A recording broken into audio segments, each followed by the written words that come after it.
and say, isn't there something wrong with our system? We might be doing something wrong.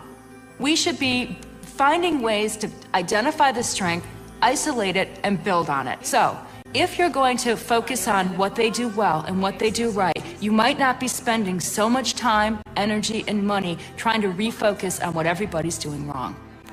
So we took that idea and we developed this program with it, called the Affinities Program. We have affinities so you can learn more about yourself and what you're good at. And I think it's a great thing. I'm sure a lot of people agree. It's a great thing. It's like a spark point. You put what you love to do, what you're good at. Bam, there's a fire. You got it. It's good if you know, but isn't it great if everyone knows what your strengths are here? So we have this thing called Affinities Wednesdays. And what happens is the girls say, I want to be in this. Then we sit down and we figure out what their strengths are and what their affinities are, what they like doing, as well as what they're good at doing and what they're strong at. And we combine those together and we put it in a presentation in front of the whole school and bring the girl up on stage. Today, we're going to be talking about Tracy Lehrfeld's strengths. We asked girls, who wants to do this? Very dependable. All of them. Every one of them wanted to get up there and do it. Everyone has strengths. They are skills we possess and use every day, but we don't often reflect on them. Girls have said, I don't know how I can get up there with all my strengths and not have kids just make fun of me. And that's what we said, that's the culture change, what we're going to do here. We're going to say, guess what? Claudia's competitive and she's an achiever, and she wants to win the award at the end of the year, and we're going to support her in that effort. The entire school can see what your strengths are, what you like to do, what you're good at. We're asking kids to have a whole different paradigm than their parents have or than other people have about how they think about other people. You know the feeling you get when you play a song that you really like and you get that like, yeah feeling? I actually get that from my job. And I think if everyone could have that, if every person could have that, this would be a different world. I want that for these girls. Isn't that awesome?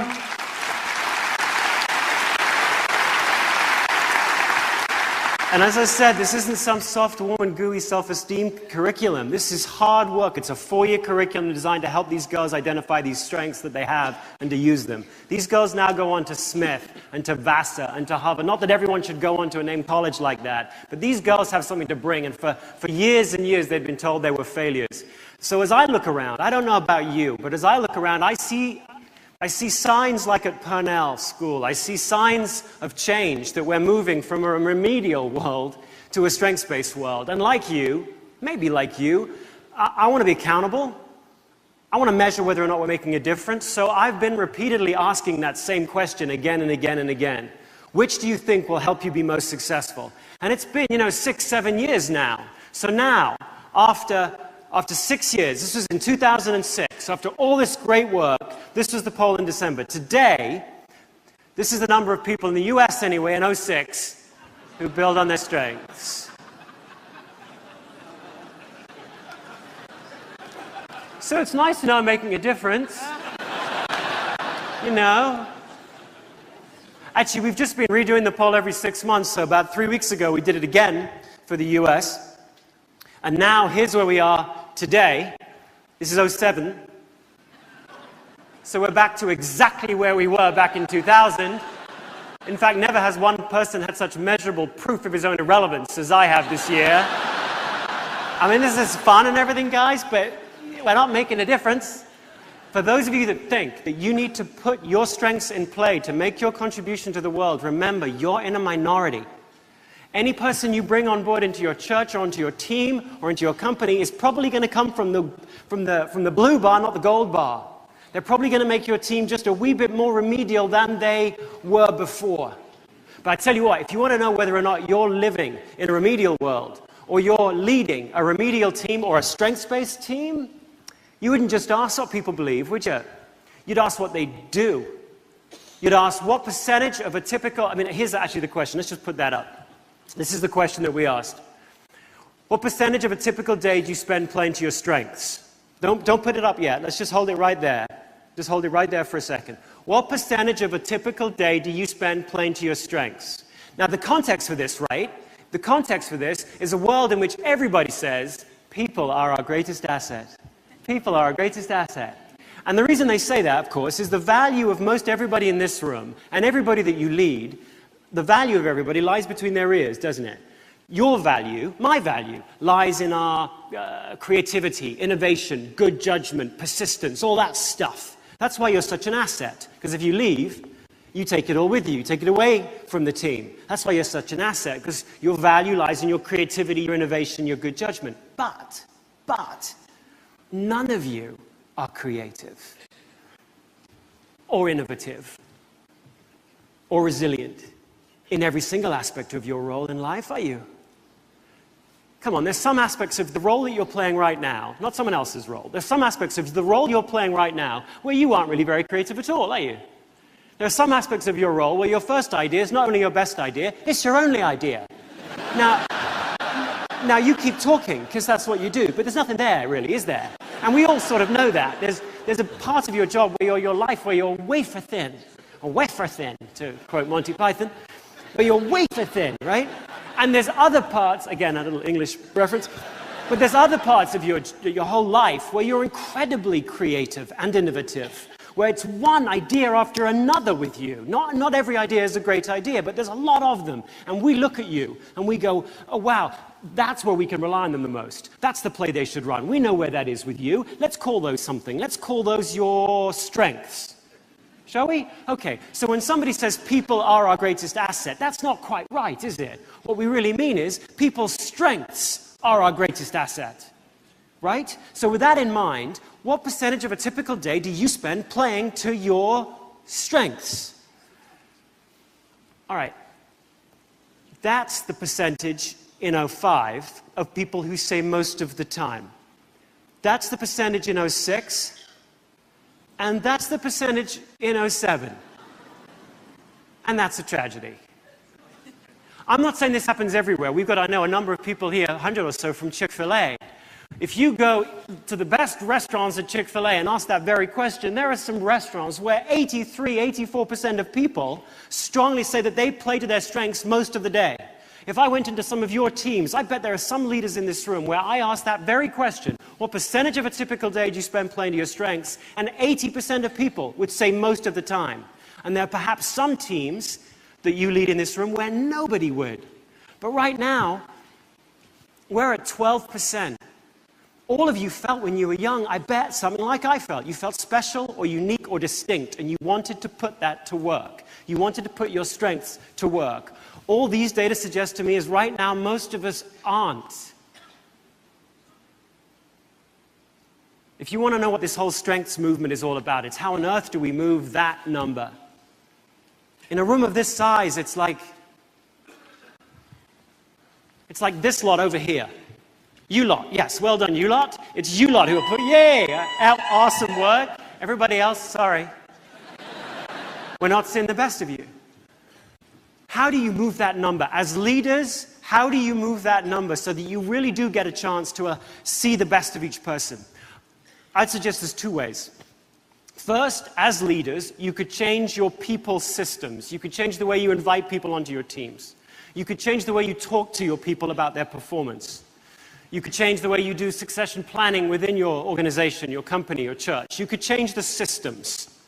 But I wouldn't suggest you start there. I would suggest you start here with self. After all, the airlines, they say a lot of daft stuff, don't they? But one of the truly smart things the airlines say, and they say it all the time, is this. They say, put your own oxygen mask on first before you charge around trying to help everybody else, right? So here's the question for us for the rest of the time that we have together. Are you one of the 12%? Are you one of the 12% that play to your strengths most of the time in life? And if you aren't, how'd you get to be? Are you one of the 12%? There's something special and unique and distinct and powerful about you. Are we seeing it? Are you one of the 12%? And if you aren't, how'd you get to be? Some of you may not be. Not because you don't know what to do, but because you believe the wrong things. I'd like to at least have you consider that what's stopping so many of us from putting our best foot forward, if you like, from putting our strengths forward every day, is that not that our leader doesn't let us, or our job puts us in a box, or some other external thing. It might be that we believe the wrong stuff. Here are 3 myths 3 myths that you need to look full in the face and blow up and install in their place 3 strengths-based truths. Here's the first one. Here's the first myth. As you grow, your personality changes. Most of us do believe that as you grow, your personality changes. 66% of us in America, anyway, believe that. And who wouldn't? As you grow, you put away the stuff that was childish of yours, you acquire more breadth, more balance, more experience, you become an adult. And we love stories of transformation like that. The Scrooge-like story, where people, they start off dumb and poor and they end up smart and rich. We love stories of transformation like that, and they make great stories. But remember, they're just stories. The truth is this. Let's have that truth up now, if you would. Thanks. The truth is, as you grow, you become more and more and more of who you already are. And if you don't believe that, just go to a high school reunion. It's the same people, isn't it? It's the same people. If I were to give you a personality test, any personality test, once a decade for the next 50 years, the most surprising discovery would be just how consistent your results would be across time. There are some small changes around the edges, but what's most amazing about giving someone a personality test over the course of their life is just how consistent it is. But most of us don't need personality tests to make that point. And most of us don't need to go to high school reunions. Most of us have kids. And our kids make the point, don't they? I mean, I got a couple. They're odd. My son, and they're differently odd, and it's kind of weird. They came out different, and they stayed different. My son, Jack, is, Jack's now, 6 years old. But already I know a lot about Jack. I know he's an incredibly structured person. This is the kid that won't close the fridge door unless the ketchup is turned so the label's facing out. This is the kid who, as I'm pushing a cart down the corridor in an airport, and he's walking beside me, I say, "Hey, Jack, jump on the cart. I'll push you around. It'll be great." This is the kid who very solemnly points to the little picture of the kid on the cart with the big red X through it and goes, Also, he's deeply competitive. I mean, not in a way that every 6-year-old boy is sort of competitive. I mean in a way when he's seized by his competitiveness, he doesn't quite know what to do with himself. I mean, everything for him is about the score. He learned to read so he could figure out he's an Angels fan. I don't know why, he's a California Angels fan. So he would learn to read to figure out who was winning the games. I'm playing ping pong with him. The first game of ping pong I've ever played with him. I'm 1 minute into the first game of ping pong. And what does he ask? "What's the score?" "What's the score, Dad?" I'm like, "Well, there is no score, Jack. You have to be able to hit it back for there to be a score." Which I think goes in, but then 2 seconds later, it's like, "Well, what's the score now, Dad?" I'm like, "There's no score. No rally, no score." "You want a score, Jack?" 1-0 to me. 2-0 to me. 3-0 to me. Are you getting this, Jack? 4-0 to me. So, kid's going to be in therapy for a while, but my point is that he's not going to grow out of that. The challenge for Jack is not how to replace that childish competitiveness with a more adult trait like collegiality. The challenge for Jack in life will be to channel that competitiveness productively, to find ways to channel it. And I hope as he grows up in life that he does. I hope he finds ways to put himself in situations where he can win. And I hope he stops crying when he loses. But I don't think he'll ever grow out of the craving. I don't expect he'll ever be a good loser. As a parent, I hope he's a gracious loser. I hope he has awesome manners. But I think he'll grow up to be one of those adults who says, "Hey, you show me a good loser, I'll show you a loser." And there are some of you in this room that are going, "Well, that's not very nice at all." And there's others of you going, "Yeah, Jack." Hey? And you know who you are. You know who you are. If you've ever worked with someone like that, who's deeply competitive but covers it with a veneer of politeness, you can have a little fun with them. Have you ever noticed that as you walk down a corridor with them, they're always subliminally aware of being just a couple of centimeters ahead of you? Have you noticed that? Have a little fun. Gradually increase your pace. You can get them to break into a run. Seriously, just try it. Just try it. Here's the point. Jack's values will change. His dreams will change. His self-awareness will change. His maturity will change. His circumstances will change. But the core